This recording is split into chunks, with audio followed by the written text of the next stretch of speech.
Hi, this is Rachel from Artists Soar. Stephanie, Julie, and I are taking some time off this holiday season to be with our families. Please enjoy listening to this best of episode. Hello and welcome to Artists Soar.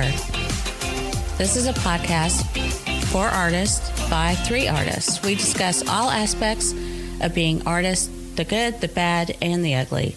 The goal of each podcast is to provide solutions so artists can focus on their creativity and soar above. I'm Rachel Harshenko. Jules McCullough. Stephanie Weaver. Saul Bass once said, design is thinking made visual. So we're going to be having a special guest today, and Jules McCullough. Jules has met her, so she's going to do the introduction today. Thank you, Rachel. So we are so happy to have Jess Miller with JessMillerDraws.com here with us, and we are going to chat about the wonderful platform Instagram. And I say that a little sarcastically, just like it, and some don't. It's a love-hate thing. Yes, it is. We all love it and we all hate it all at the same time. And I really consider Jess to be the queen bee of Instagram. She's grown her account substantially in the last couple of years. And I met her through Logan Elliott with Flammable Entrepreneur. And I'm so happy to have met Jess. So I will turn it over to her for a full introduction, and then we'll get started on our topic today. Hi, everyone. I'm so happy to be here. I'm Jess of Jess Miller Draws. I'm a designer turned illustrator. So my background is in toy package design. So for the past 15 years, I designed a ton of different toy packages. And then during the pandemic, I lost my job. So I picked up digital illustration, and that became my new passion and my new career. And I really used Instagram to leverage my creative business and to all my marketing and to find clients. And so it's been this really strong asset. So I like to talk to other artists and tell them that you can still have fun on social media and also really use it as a strong marketing tool. So that's there are a lot of things that came out of the pandemic that are really good. And I'm glad that really worked out for you. I'm sure it was a really kind of hard transition in the beginning.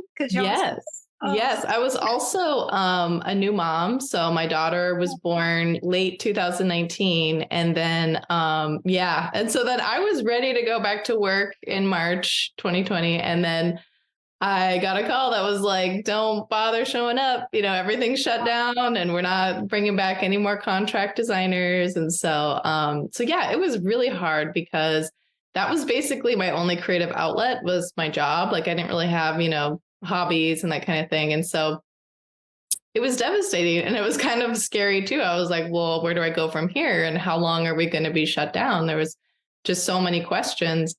And my sister gave me her old iPad and she's like, why don't you just draw for fun? Just like, you have downtime while the baby's asleep. So I'm like, okay. So I started drawing and Procreate and I didn't know what I was doing. And so I took Skillshare classes and I learned so much. Like they were just really like relaxed and easy to follow. And there was a project. And they were usually like an hour or 2 long. So they were just like bite-sized enough. And I just loved finishing a project and I was really proud of it. So I made this Instagram account in August of 2020, Jess Miller Draws, and I was just sharing my art. And I'm like, this is what I made in my Skillshare class. And so it was awesome. And it was also around the time of all the like Inktober and all the October themed drawing challenges. And so I just was like thirsty for drawing. I was like, I need to like jump in on these challenges and join in. And so I created this little series of like spooky themed illustrations, just following the different Inktober prompts. And it wasn't until the following year, like a few months later in February, American Greetings reached out and they're like, we love this series. Like, do you want to make a greeting card like based on this artwork? And that was the first time like a major company like approached me about my illustrations, not just like design work. And I thought it was fake at first. I was like, this can't be real. And then I like Googled it. I'm like, oh, I'm an art director. I'm like, okay, this is a real person. And that really established this long lasting relationship I have with American Greetings. And and it all was because they found me on Instagram. They found some of my earliest work on Instagram, which is crazy.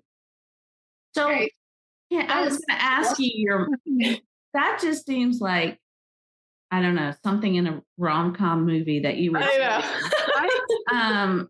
but like from March to October, that's a long time, and especially with a baby. And you were just like, I love it that I feel like your mindset was so positive, but was it? I mean, I'm looking down onto it, but it seems like, wow, girl, you pulled yourself up by your I was going to say bootstraps, but by your pens and by your stylus. I did. No, yeah, I really did. Cause I didn't really know like where my career was going to go, like during the pandemic. Mm-hmm. And I had all this extra time and I was like, well, I might as well like learn a new skill or, learn something new, see what will happen. And honestly, I just wanted to like share my art and my projects in the beginning. I didn't even have like this illustration career in mind. But then like once companies started reaching out to me, I was like, okay, like they're interested in my art. Like I can do this as a side thing. And so for most of 2021, I was kind of moonlighting. I was like contracting design work. And then I was at night, I would freelance. And then I was also a mom. So I was like working myself to death, which is not like healthy. I don't recommend it. I think we've all been there at some point. Yeah, we do what we need to do. Yeah. But it wasn't until I actually like officially like lost my job. I think it was October 2021. They were going through a bunch of layoffs at Hasbro, and they were like, this is sorry, but you're a contractor, you're disposable. So they got rid of me. And then that kind of gave me like, that was like really, really the point where I was like, okay, this is the part where I like kind of jump off the cliff and go into this illustration world. And like, this is my time, to really make a career. And I was going to say it was kind of scary. Like it was like feast or famine, like freelance illustration. It's like, sometimes you get a lot of jobs, client jobs, and then sometimes you don't. And so in those first couple of months, it was last year. So 2022, I was like officially on my own in just illustration. And I had some really rough months from January to March. And I realized like that for me is my slow season. I talk to other artists and they're like, oh, summer is slow for me. And so, but everybody has their slow season. And that seems to be kind of like the slow area for me. And I think it was around March, April is when Logan reached out to me and we started working together like officially in May. And then, and that really changed everything. Like he like really held me accountable and we set actionable goals. And, I was doing a lot more client outreach and he helped me build my confidence in pricing. So I was able to like ask more when I thought like, oh, I'm not good enough. I don't know. Am I experienced enough? But he's like, no, you are. And you can ask for more. And so he really gave me the confidence to do that. And that was really like when my income like tripled like over time. So, and it was just from illustration. And he really helped me also diversify my income streams. So it wasn't just client work I was relying on. I had a Skillshare class, where I'm making passive income, and I have a licensed collection with Casetify. And so that really helped. And so if you're looking for a coach or motivation, or you need that extra thing in your life, I would suggest Logan Elliott for the Flammable Entrepreneur. Yeah, he's been great. Just keeping you accountable, I think, is a key for growing and finding success. So, absolutely. I love your story. It came out of a negative situation and turned so positive. And I mean, like Rachel said, I'm sure your outlook was not always positive because we're human. But to have a young child and really a new child and grow a business in this short period of time, which really is a short period. Mhm. What are you most proud of in your recent successes? Wow. Yeah, that's I never even would have thought to ask you this question pre-podcast, so I apologize for really putting you on the spot. No, it's okay. But just hearing your story makes me want to know that question. I'm just curious. Yeah, I am really proud that I did grow my Instagram account. So it's basically I started from zero and now it's almost like I think 92,000. 92,000. Yeah. 91,000. That's wow. Plus, I gotta say, your Instagram is gorgeous. Just thank you. Yeah. So anyway, yes. And it's not just for like vanity purposes, not just saying like, oh, I just want that amount of followers. No, it's like way more than that. I tell people like I've made really like strong connections with other artists and we've built a community and I host like drawing challenges. And so for me, it goes like much deeper and I even like meet up with other artists like in real life. I'm like, hey, if like you're in the Los Angeles area, let's grab a cup of coffee. And so I've just really like deepen those connections and people are like really sweet. They like reach out on DMs and they're like, I found your story so inspiring and I'm a big fan of your work and I followed you from the very beginning. And it's just like, it's really sweet to like hear that. And so, yeah, I don't know. I think that's one of my biggest accomplishments. And another one, like I finally filed all the paperwork. So Jess Miller Draws is the S Corp. So it's an official company. That's awesome. I still have to set up like a bank account, but I did like the hard part. I did like all the paperwork stuff. So that's great.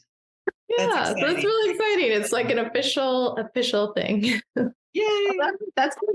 That's good that you're celebrating that. A lot of people don't celebrate that.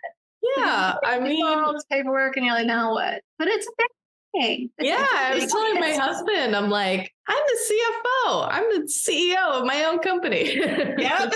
Right. That's right. That's wonderful, and that's a great attitude to have about it too. It's it's a real company. Mm-hmm. Earning an income and working hard to grow and nurture those relationships. I mean, you can't ask for anything better. Yeah. From that standpoint, that's just exciting. So I get to do what I love. I mean, for me, probably like if you asked me 10 years ago, like what I thought I'd be doing, I'd probably be like, oh, I'm going to be a design manager at this company. And now I'm like, that's like the worst thing I think I could do in my life. I'm like working for somebody else and like pushing pixels. Like I worked for a very long time in corporate licensing products for like, particularly for Disney. And so they have their own style guides. They have their own character art. And so it's a lot of times it's like, you're just given these assets and then you get to like lay it out. And like, that's the only kind of creative freedom you have. And for a long time, like I thought that was going to be my life, like that was going to be what I was going to do. And kind of wasn't until I was like forced to like change directions that I was like, oh, this illustration career where I get to create my own art is so much better. And I end up making so much more money than I would like working for someone else. So. But I love that you kind of had a learning curve too. Like when American Greetings reached out to you. And then I know you're still learning. You never quit. There's always something you haven't done. But what are some kind of not basic, but what are some of the learning curves that you did learn that maybe some other artists could learn from you? Yeah. It's interesting. It's like I actually learned a lot from the design world because it was like the flip side. Like I would hire illustrators to illustrate package design for me. And so I would art direct them and that kind of thing. And now it's kind of flipped. So now, brands and art directors are hiring me to illustrate. And so I feel like that experience was very valuable. Like I'm glad, I went through that and I learned all that. But things to learn. I think asking questions, because a lot of times in the very beginning, I signed on with an agent and I thought, oh, this is my golden ticket. He's my agent. He's going to find me jobs. And it was not the case. And I hear that all the time with artists. Like some artists have really good relationships with their agents. And I'm like, that's great. That's awesome. But a lot of times I hear them, when I ask them honestly, I'm like, what do you really think about working with an agent? And they're like, it kind of sucks. Like they don't find me any work and they take my money and for my projects. And so I tell people, like, if you want to go down that route, just ask questions. Like just be upfront and say, like, what are you going to bring to the table for me? Like, this is a partnership. So like, what are you going to do? Are you going to do marketing for me? Like, just be very blatant with it so that, I guess, like, and that goes for like anything in the project too, because you can agree to like an illustration project. And then later on, you find out like all these details and they want more revisions and all these extra things. And I think if you kind of establish these boundaries up front and ask questions ahead of time, it'll save you so much work down the road. I love what you said something really. Sorry. I love it. I was going to say, you said something very important, and that was establish boundaries. Yeah. Well, I think in the beginning too, like I was so green. I just wanted to like accept any job that they had. And they're like, they would have me jump through hoops sometimes to do like this simple illustration. And I think it's important to tell illustrators, like, it's okay to establish boundaries and say like up front and just be like, you get 3 rounds of revisions. You get X amount of sketches, like this is like all you get. And then you have to make a decision, like, right. Yeah. And then if they want more, just be like, I charge hourly after that kind of thing. Right. So they know. You're defining the terms and conditions. And I also like one of the things that you said, where you are encouraging artists to ask the questions. And I had this thought the other night, like all of us seem to want to go after galleries and agents. And there is this aspect that I think that they are forgetting, that it is a partnership. And when they ask, for example, I know an artist that is going after a gallery, the first thing that the gallery asks them is, how many followers do you have? Well, you know what? I haven't decided whether you're going to be good enough for me. How many followers do you have? Yeah, I know. And I've talked to a lot of artists where, they got turned down for a surface pattern design collection from a company because they didn't have enough followers on Instagram. And I think that's to me bullshit. I'm sorry. Like, we're gonna say that. It is. I'm like, and they're so talented and they have such great art, but they probably expect them to promote it on their Instagram. And so that's why I want to empower artists. And I want to say, you can leverage this platform just like I did. And you can like, and I teach it too. I hosted a webinar with Good Type last year. And then I was a speaker in their current friends conference. And I'm working on my own workshop that I can hopefully record and upload and share to other artists. But basically the first step I tell artists when they say like, how can I really use Instagram? Like, how can I leverage it for my creative business? I say the first step is really to curate your feed and do a self-evaluation. So, I treat Instagram like a second portfolio. So I show the best of the best. Like, it is my A game. I don't show, I love my family, but I save that for a separate account. Rarely will you see a photo of my husband and my daughter because it's not a part of my business. And if you think about it, like, if this was your website, would you have a random photo of your dog on your portfolio? Probably not. I mean, unless he was like some aspect of, art that you created. Right. Mm-hmm. But, you probably wouldn't. So yeah, I tell artists, like, you really have to like treat it like a second portfolio. And a lot of artists forget about keywords. There are keywords in Instagram. And your name is one of them. So I use my full name and what I do, Jess Miller Draws. So when artists find it, when they are searching for drawing, it pops up right away along with my name. And then in my bio, I say exactly what I do and what I specialize in. And so I know a lot of artists that don't even like put their names. So it just says like Pixie Fairy 384. It's like that. that doesn't tell an art director much, like they need a name, to go with it. And it's super helpful to just tell them like exactly what you do. I specialize in illustration and character portraits and surface pattern design. Yeah, I like that you have a very defined bio. I'm looking at your Instagram as we're talking. Yeah. And like you said, it is curated. And I didn't think about the keywords. That's a great thing. And then the good bio. So I do have a question. When you mentioned curating, and you're from the beginning, I feel like you've curated your account very well on Instagram. How do you think through that? Are you working in collections? Because you also mentioned that you only show the best of the best. Yeah. So are you working more in a collection of 9 pieces so that when it goes up, or 12 pieces, whatever, divisible by 3, so that when it goes up there, it appears curated and is curated? Or are you just saving things up for when you do have a full collection, I guess? I definitely give it some thought, and I tend to use like consistent color palettes. So all my colors are really bold and saturated, and there's not a lot of white in my art. And so I think that helps a lot, is like when you kind of just like evaluate color and like your use of color, and using a flexible color palette. So I use one that's usually, I don't know, anywhere from like 10 to 12 colors, and that all seem to like go well harmoniously together. And I'll like switch it out kind of seasonally, and it kind of flows together. So like all my Halloween art was kind of cohesive, and then it kind of flowed into the Christmas art. And so yeah, I kind of change it out by season.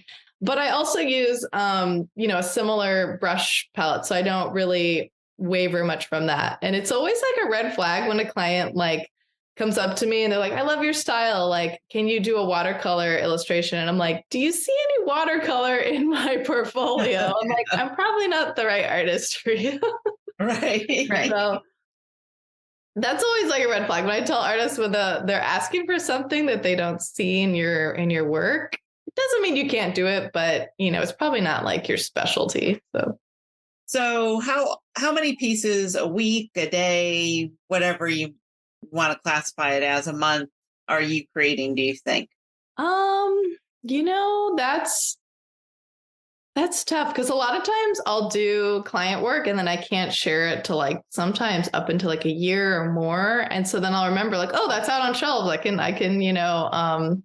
share that now. And so I'll do that a lot of times, and I'll repurpose a lot of art. So, things that like the concept was good, or the quote, that I lettered, it was a good quote, but maybe I just want to change up the style and improve. I'll just redraw it and then add new elements. I've done that a lot. And, that's another. So like artists are like, how do you like pump out so much work? And it's like, well, I redraw a lot of it. And then I also kind of say like, oh, maybe I had one illustration that was, maybe it was of like lemons. It was a little lemon motif. And I'm like, okay, well, I'll make this into a pattern. So I'll break apart the elements and make it into a repeating pattern. And then maybe I'll add a quote and like squeeze the day. So it's kind of like a themed collection, and it's, more cohesive.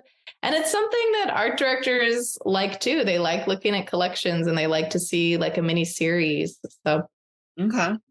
That's a great tip. So I had a question. So how often, so I know you're doing your own stuff, and like you said, where you're like, oh, I can show that now. Like, how often does that happen? Or have you like gone for a while and like, dadgummit, I need to have shown this already, like, I don't know, like when you have something that was like your Ellen, like you have some great things that had happened to you, like it pops out and then you're like, oh my gosh, it's here and I can start sharing it. So yeah, I think in the beginning it was the most difficult, because I think I wanted to share, my American greeting cards right away, but those came out like sometimes 2 years, like something, a long time.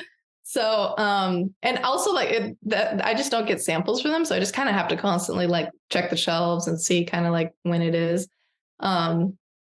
So I think that was kind of the hardest part. And then the more companies I work with, the more it's like, okay, like I can kind of plan it out ahead of time and I schedule it into my content calendar. So I kind of know now, like, okay, I got to share this and market this. And I also tell people that another way to share more art is to share your process. And a great way is to share in a reel. And I know a lot of artists are like, I don't like reels and I don't like dancing and pointing at words. And I'm like, you don't have to do that. Like, I like rarely show my face. And like, I'm just now getting like more used to like speaking and doing more talking head. But I just you don't want to shake your booty. No, I'm like, I don't want to dance. But yeah, I just show my hands and I show drawing a piece. And then a lot of artists are like, how do you sit there and film yourself drawing? And I'm like, I don't. I draw on my couch usually. And then when I film a reel, I'll just redraw some aspects and film it like above. So it looks better for a reel. Okay. Yeah. Perfect. So you've got a setup where you can. I do. I have like a little like lamp. It's a lamp, but it's also a phone holder and you can rotate it. It's by Shop Canvas Co. I think is their Instagram. It's a little spendy because they're about $200, but it's very stable and it's like made in the US and it's like awesome company. I know there's some that are really inexpensive, like $20 you can get on Amazon that probably do an excellent job. But even like those snake tripods, just anything to kind of like show a bird's eye view of you doing your work. So I had a kind of a process question for you. So you say you kind of schedule out your social media and everything. What is your favorite platform to do that on? Or can you say? I actually say it's my brain. Not like. I used to, I schedule it out like by hand in my calendar. I just kind of like make a note and write. I'm very old school about that. About that. These two are not. It's something very visual. Like I have a desktop calendar where I write everything down and I see it. Sometimes I'll get notifications if it's like, digital meeting, like on my Apple Watch, but sometimes I forget to wear it. And then, it's like, I forget about the meeting or I forget about, what I was supposed to do. So I'm very analog. Like I like to write everything out. Mm-hmm. Yes. And writing it out seems to help me remember to do it better than just like typing it out. So, Jess, I am your soul sister over here with this. I love it. Have like an Excel sheet for everything. I switched everything up to Social Bee. So it like totally organizes. And then when I have a particular promotion for something, then I can schedule it in there and it will pop up until it's ready. And then I can remove it at a specific time. I love Social Bee. Yeah. It's weird. I think I don't like to use like the schedulers just because I'm more of like a on the fly kind of person. I'm like, even if I plan something out, like I might kind of the next day, like when I post it and be like, yeah, this doesn't really fit. I don't know. I'm not really feeling it. So then I hold off on it. But I do like to use certain platforms for their blogs because they do offer a lot of key information like new features and what's trending on Instagram. So I find it like really helpful. Mm-hmm. And I subscribe to Planoly and Later Media. And they're always like every week they're like, this is what's trending on TikTok. This is what's trending on Instagram. And so I'll usually check it out and kind of see. And I've also gotten like a ton of good tips and tricks from them. So I always tell people like, you don't have to use the scheduling app, but at least sign up for their emails and like their blog and like, read over their blog so that you're kind of in the know for like what's new and like what's trending on the platform. That's actually a really great tip. Yeah, that is actually really good. I know that Pinterest has something very similar where you can look at like trends that are happening on Pinterest as well. Yeah. So very similar to Planoly. Planoly? I think it's Planoly. Yeah, it's hard to say. Planoly.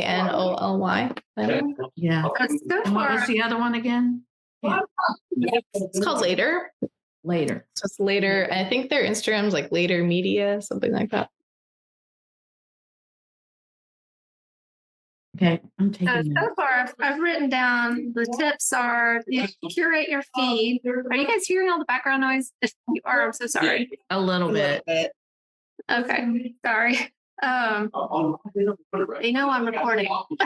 So, but anyway, so one is curate your feed and just kind of do a self-evaluation, make sure that it's showing your portfolio rather than family type things, really kind of stay focused as though you would on your website. The other one is ensure that you use keywords, especially in your bio. You also mentioned, let's see, share your process and then check out what's trending with apps, or not apps, but like blogs such as Planoly and Later. What else would you recommend that artists do to help grow their Instagram feed? Yeah, definitely use mockups. And, if you're treating this like your extended portfolio, you kind of want to show art directors and brands kind of like how your artwork is applied to products in the real world. And very early on, I had a call with this gal named Lisa Hassel from Inky Goodness is her company. And she was a former art agent, but now she like runs courses and coaches other illustrators to help them build up their business. And I just scheduled like a 90-minute pep talk with her. And this is very early on in my career. And she gave me some very honest feedback. And it was just like, I love your work, but I don't see it applied to anything in the real world. And I told her, I was like, I'm just starting out. Like, I don't have any illustration jobs yet that I can share. And she's like, use a mockup. And I'm like, I feel like I'm lying or something. Like people think that that's actually on a mug. And she's like, no, just say like, you can even say like manifesting, hoping this turns into a real product or, like just using a mockup to show you how this hand lettered piece would look on a mug. You could just be honest about it. I was like, okay. So I started using mockups and they really helped kind of tie everything together and they made it look very like professional and cohesive. And they kind of took the guesswork out for art directors. They were like, oh yeah, that is perfect for a tote bag. Like I want that, I'm going to like license that out, so I say it's like a no brainer for artists, and some of my favorite websites for mockups are Creative Market, and they have a ton. And I use Creatsy. Yeah, I love Creatsy. Yeah, they have Creatsy, Creatsy. And they have usually like a bunch of different views of the same product and like in different ways. And it's all layered, so you can like turn off layers, and it's really easy, and they're fairly inexpensive. They're anywhere from like $12 to $18 for a mockup. And then if you're really hard up for money, there are free sites like FreePik, which is FreePik. And I think you get like 3 free downloads a day, and then you have to wait the next day to download anything else. I found some good stuff on there, but it is free. So sometimes like they don't have enough layers or the shadows are off. Like it's not like as nice as a Creatsy mockup. Yeah, I know Canva, they've recently come out with some mockup capabilities, and I use placeit.net as well for some of that.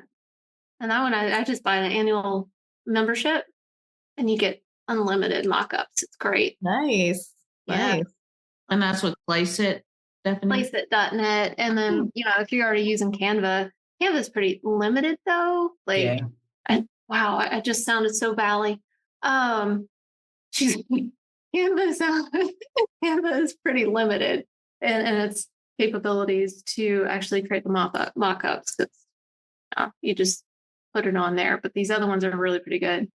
Well, I know like as an artist, you can upload some of your work in like Guten, like the Redbubble does a good Print job. on demand. Yeah. That is sick. Printify, Printful, they do a really good job with Mockups. Yeah. Society 6 too. I think they might. And Yeah, Contrado, I think so too. Yeah. Samples from Contrado that were really nice. They do like leather bags and all sorts of leather goods. So What was the leather one? Contrado. How do you spell that? You know?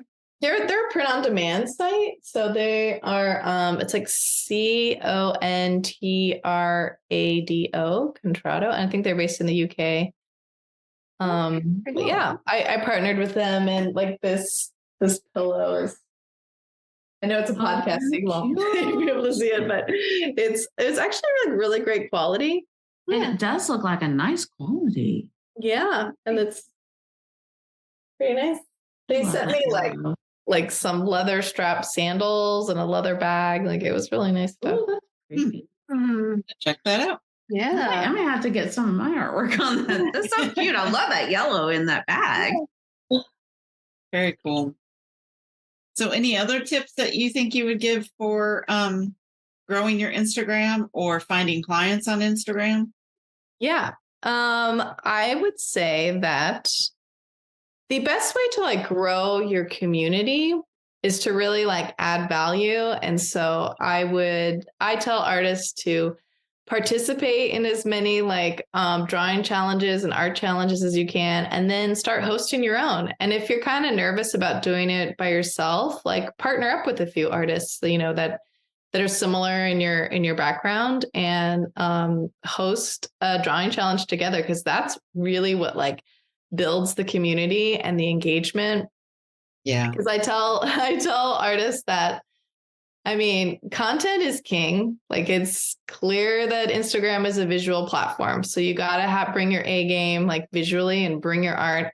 But engagement is queen. Like you got to engage with your followers. You got to comment, talk to them, share stories, and even like given like a personal background about how you created this piece, it brings so much more value than just posting it like with an emoji. It's just like, right. Like I did a drawing of a parrot, and I could have just been like, here's a green parrot. But I told this backstory that inspired it. In Pasadena, like where I live, there's all these wild green parrots, and they flock in like a pack of 30 together, and they would eat all of the fruit off of my citrus trees. They completely stripped my tangerine tree. And it's so funny because like when you talk about it to other people, they're like, oh yeah, the green parrots, like that's just like a part of everyday life. And I told this story, and it was so funny. And it really resonated with people, and they liked it. And so the post did really well. And I think it did well because of that little story that I told about, the parrots eating all my tangerines, instead of, just leaving it without any kind of back history or story to tell. One of the things that I'm loving that I'm hearing is with your Instagram, it's truly you. You're not trying to game the system. You're sharing because of your love of sharing. You're creating because of your love of creating, and that's coming through. And so that's what's bringing people in. Yeah. I mean, I think like your followers will be the first people to call you out on your bullshit. They'll be like, oh, that is fake. That is not you. So I think on this platform, you do have to be like 100% you, and be authentic, just be yourself. Yeah. Great. No, and you were saying something earlier during the podcast, and immediately popped into my head was an art agent had said, do what you love, draw what you love in the medium that you love, because that's what will come through. That's what will sell if you're doing what you love. Absolutely. And I think that's so true, because you just see the joy in it. People buy your joy. That's what she had said. People buy your joy. And is that Lila Rogers? Yeah. And that has resonated with me for years now, ever since I first heard that years ago. And I love it. Yeah. If you are excited and passionate about it, And, it's interesting too, like when I worked in the toy package design world, I worked for this company called Educational Insights. And every year I would work New York Toy Fair. And it's, it takes place in New York City, and it's all of the toy industries from around the world set up a booth with all their products, usually like featuring like what's brand new and like brand new games and toys. And so yeah, I did that every year for like 5 years, and I would work the floor and actually like interface with buyers and take orders. I would, share like what was all the new features of the toys, and I would play the games with them. And to me, like I was so intimate with the product because I wore many hats. Like I was a designer, but I also art directed the illustrator, and then I worked with the product developer and the product designer. So I knew the ins and outs of the product better than the sales team. Like I was coaching the sales team on like how to do it. And and even the buyers would shout me out, and they're like, Jess is so engaging and she's just excited about telling us about the product. And, I was selling, but to me, it didn't feel like selling. It was just being a friend and like kind of just showing like my excitement and sharing my joy about the product. And I think that's kind of carried on through like my work today. Like technically I'm selling my stuff on Instagram, but it doesn't come across as selling. Like I'm just sharing, my work and sharing what I can do and my process. And like, so yeah, I think it just comes down to sharing what you're excited about and what you're joyful about in a non-salesy way. Which is much easier, I feel like, to share my personal stuff. Like it would be really hard if I worked for like another company selling, blenders or something, and I had to be like authentic about that. Like, you know what I mean? But I think so. There's probably a lot of artists out there that they want to share, but there's this hesitation of like, well, I really enjoyed it, but who cares? Type of thing. What would you tell those folks? Yeah, I feel like that's an imposter syndrome. And, we all get it from time to time. And the only thing that's holding you back is yourself. So it's like, you really have to take that leap. And it's interesting. I was reading this business book that he basically had you write out all of your biggest fears and then like what was like the worst kind of outcome that could play out. And it was kind of, in essence, like once you write out all your fears, and then it's kind of like voicing it out so that it won't happen. Kind of like what is the worst that could happen if you did that?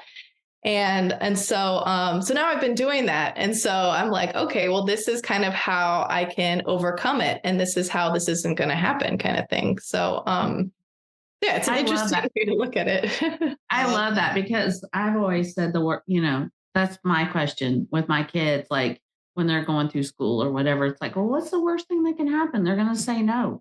Yeah. So what? Yeah. And sometimes like probably not what people want to hear, but sometimes failure is the best thing that could happen. Like I've learned so much from my failures. Like I posted like, so I know at the end of the year, artists do like art versus artist, and they write all their accomplishments and what happened.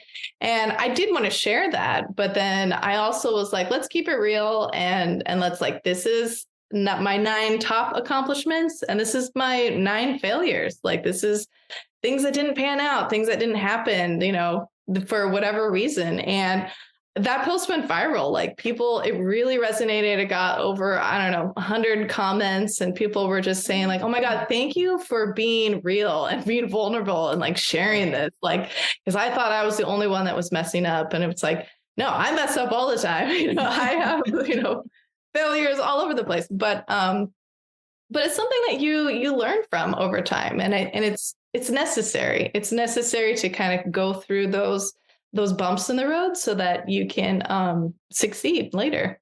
Yeah. If you're not failing, you won't know what success is, and you're certainly not taking any risks to lead you to right. Something. Exactly. Yeah. Well, and I love it that really you're learning that through your failures are coming your best like successes. Yeah. like a phoenix, like you never know. You never knew that where you were going to be stuck, because now you're not. It's just open, and it's the future's so bright, It is. and just the overall mentality, because you took it, even if you go back to the beginning of how this whole thing started, you lost your job. Mm-hmm. You turn that completely all around instead of, internalizing it and going, oh, woe is me. What am I going to do? And I'm sure there was a couple of those moments. Oh, I did. Yeah. You pushed through it and you kept trying, you kept showing up. You kept showing up. Yeah. That's the key. Yeah. I love that. And I really do encourage everyone to go follow Jess Miller Draws on Instagram and go look at her website, sign up for all her stuff, take her skill shares, do all her challenges, because it's really just so nice and so authentic. I've enjoyed meeting you today and learning so much about you. I love it. I mean, it feels genuine, but now I know it's like you are, and you might be my soul sister because we write everything down. You should see my desk. And I'm so glad that someone at such a high level writes stuff down. I do. And this is my first time meeting you, and I'm so glad that Julie brought you to us, because thank you so much. Yeah, thanks so much for having me. This was such a pleasure, just chatting with friends. Yep. No, I'm so appreciative of your time, and I'm so glad you shared your story with everyone. So thank you for that. And we'll put all your links on our show notes. So make sure that you go and check her out. And the show notes will also talk about, outline all the things that she recommends. So you don't have to scribble it down like we did. Yep. I took 2 pages of notes. Awesome. Okay, guys. Well, until next time.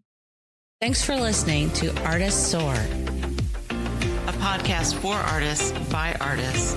And if you have any questions, feel free to email us at hello@artistssoar.com. And be sure to leave us a 5-star review on Apple Podcasts so you can get more of us and we can bring in some sponsors to help you and help us.